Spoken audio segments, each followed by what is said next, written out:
Ahojte všetci, vítam vás pri mojom pravidelnom súhrne s názvom Čo sa stalo tie sklené cez týždeň.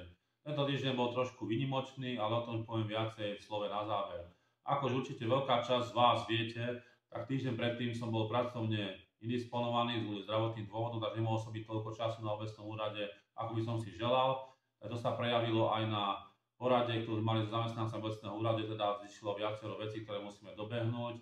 No, úlohou dňa bolo zaslať na kontrolu verejného obstarávania na ministerstvo životného prostredia ohľadom dvoch projektov, to je kontajnerové stoiska, teda opatrenie proti výskytu medveďa hnedého a nákup minibaga, na to sme dostali aj dotáciu ministerstva životného prostredia. Podarilo sa, všetko sa zaspalo, je to v poriadku. Pracovníci obce čistili jarok od pani Sukeníkovej smerom ku kostolu, to sa tiež podarilo.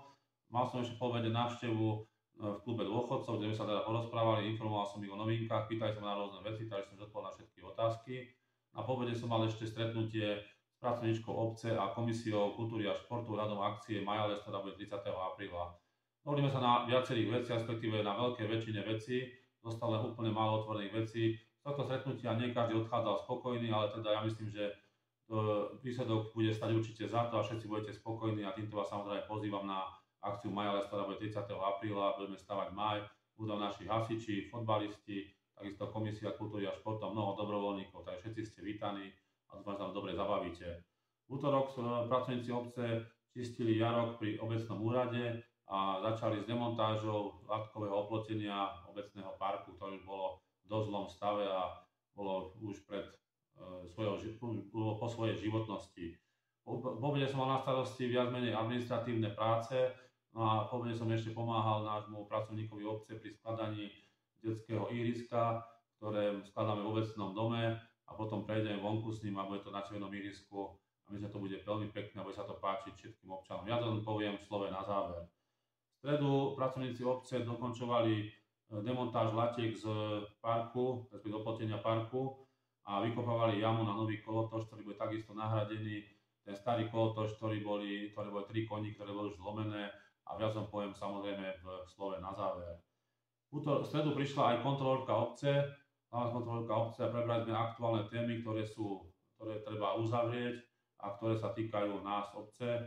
Máme takisto rozhovor o mnohých kontrolách, ktoré prebehli z jej strany a výsledkov, ktoré budeme samozrejme informovať aj na obecnom zastupiteľstve.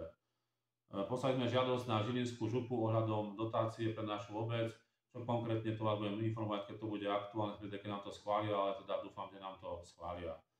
Mal som ešte aj rozhovor s našou riaditeľkou základnej školy, kde sme teda riešili aj situáciu ohľadom jej aktivity, respektíve aktivity základnej školy, kde chceli spraviť stretnutie rodičov a žiakov v priestore obecného domu a mal som to volať po škole.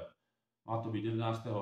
v piatok, takže ak nebude nejaká mimoriadna situácia, nenastane, sa to bude konať, ak bude chorobnosť žiakov v veľkom počte, tak sa to presunie, o čom vás budeme samozrejme vopred informovať aj na našich sociálnych sieťach. Štvrtok 3. apríla bola naplánovaná odstávka elektrickej energie v celej obci, respektíve v veľkej časti obce.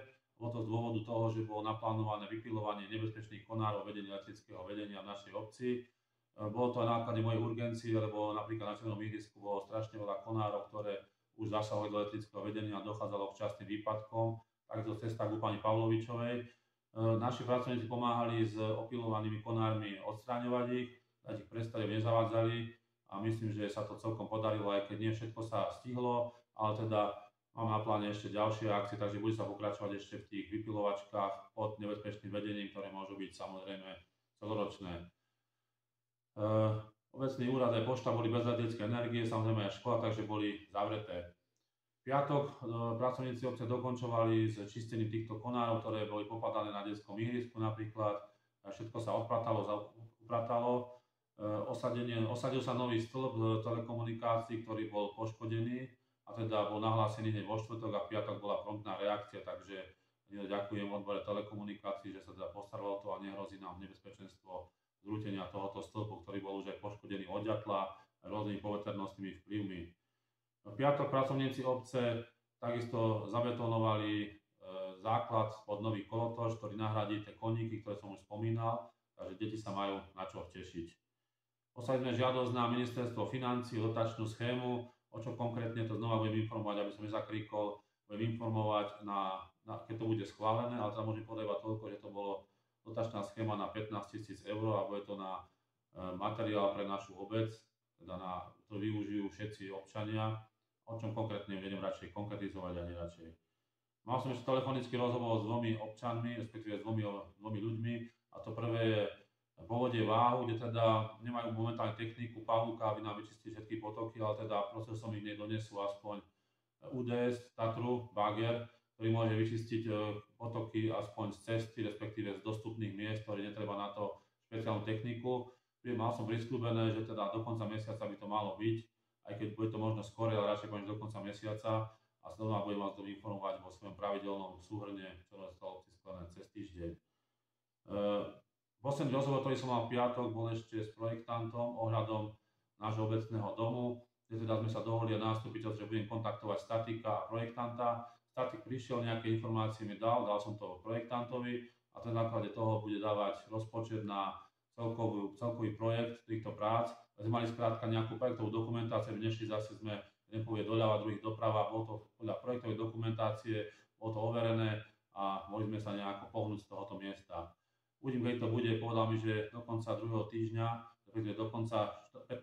kalendárového týždňa by to mohlo byť hotové, budem samozrejme potom informovať poslancov a aj vás, verejnosť, ako to všetko dopadlo. No samozrejme budete to vidieť, keď sa bude niečo robiť, to som sľubuje, sa bude robiť tento jar alebo leto, tak budeme to robiť podľa projektovej dokumentácie, tak aby to bolo jasné všetkým a nemôžeme nejaké miesta, ktoré budú diskutovateľné alebo niečo, skrátka projektant to tak navrhne, tak to tak bude a hotovo.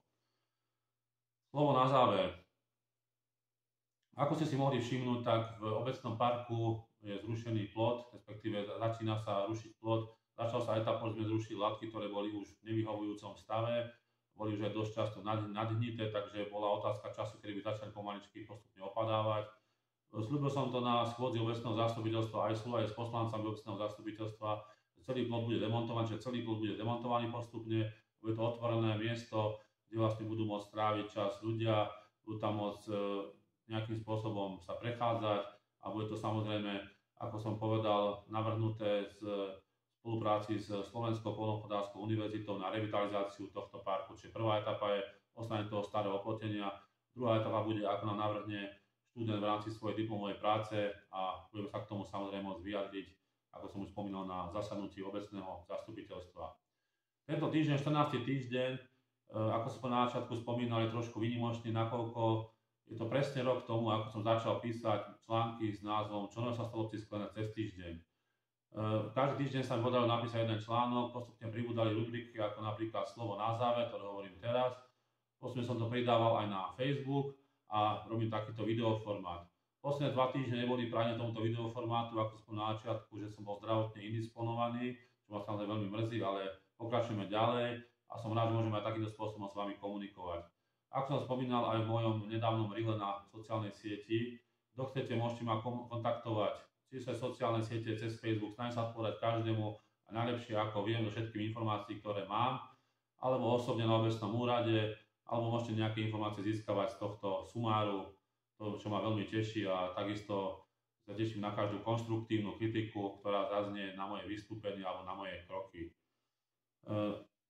Čo som aj spomínal v mojom facebookovom statuse, v mojom facebookovom rile, tak veľa času sme venovali od októbra, respektíve už dávno predtým, prieskumom trhu, možnosti a tak ďalej, ohľadom využitia environmentálneho fondu na nákup fotovoltickej elektrárne s bateriovým úložiskom, ktorý by slúžil na to, že by nám napájal aj verejné osvetlenie, tým pádom by nám šetril nemalé prostriedky. Environmentálny fond ponúkal úrokovú sadzbu 0,1%.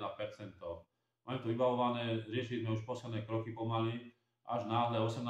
marca sa ministerstvo rozhodlo doteraz nezistených príčin zvýšiť úrokovú sadzbu z 0,1 na 2%. Pri našej pôžičke sme plánovali, by to bolo navýšenie o zhruba 6,5 000 eur na 15 rokoch. Stále sa to aj tak, myslím, oplatí, keď som konzultoval s viacerými ľuďmi, bol spočiatku tomu skeptický, ale teda stále sa to ešte oplatí, keď zoberieme, že hypotekárne úvery sú zhruba 4%, a momentálna miera inflácie je 5%. Takže dáme to ešte raz prerátať, skúsime novú cenovú ponuku aj s ohľadom na nové dane, ktoré sú v Slovenskej republike, ako zvýšená DPH, transakčné dane a tak ďalej. Dáme to prerátať, prezistíme ešte raz návratnosť celej investície, Ak to bude čo len málo výhodné, čo len minimálne výhodné, tak dáme to na obecné zastupiteľstvo na rokovanie opäť a teda budeme v spolupráci s poslancami obecného zastupiteľstva informovať o týchto novinkách, ktoré budú, myslím, že veľmi dobré a prínosné pre našu obec.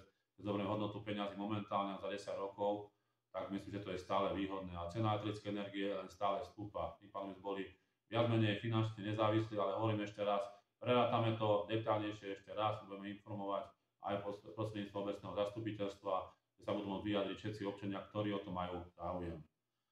V sobotu zakončil týždeň dosť nepríjemne, a to konkrétne pohrebom, ktorý sa konalo na práve poludnie. Je to dosť nepríjemný začiatok nášho kalendárneho roka, kde to už je, myslím, že 5. pohreb tento rok. Takže ešte raz by som chcel popriať úprimnú sústrasť celej rodine a dúfam, že takéto správy nebudeme oznamovať minimálne do konca roka ani jeden. Čiže želám vám všetkým všetko dobré a